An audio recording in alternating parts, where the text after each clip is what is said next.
Did you hear any of that frustration about the strikes that you've completed since the ceasefire? Not from the president, I have to tell you. I think he understands. Look, we're attacked. These terrorists try to kill us, unfortunately sometimes kill our soldiers.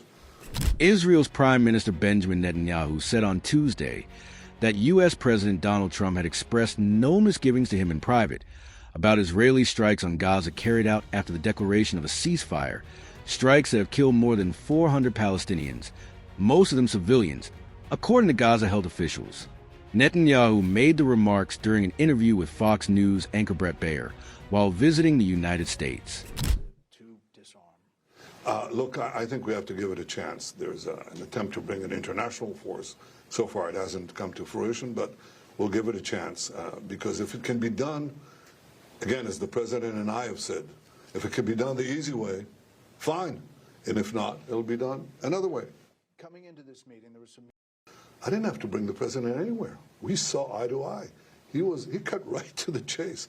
He said, look, skip all this press stuff. I mean, the real thing is you've got to get Hamas to disarm. He just banged the nail on the head, But did you hear any of that frustration about the strikes that you've completed since the ceasefire? Not from the president, I have to tell you. I think he understands. Look, we're attacked. These terrorists try to kill us, unfortunately sometimes kill our soldiers. What would you do? Do you see a new government that you could live with in Gaza in 2026? I think you have to ask, as far as the second question is concerned, a new government in Gaza is possible if you disarm Hamas. Because no one's going to come in there if Hamas stays armed, and they'll put a bullet right through the back of their head, anyone of any potential new government. So the answer to your question is, if we disarm Hamas, whether with an international force or by any other means, yes, I see a different future for Gaza. Well, I'll tell you about action because I was presented a few days ago, actually 2 weeks ago, with the prospect that they're having field exercises in which they're practicing launching ballistic missiles at Israel. So I passed the message. I think I made it public, so it's not secret. I said, if you dare do that, the results would be devastating. So I hope Iran doesn't make that mistake. Look, we don't seek escalation. I hope they don't. But if they do,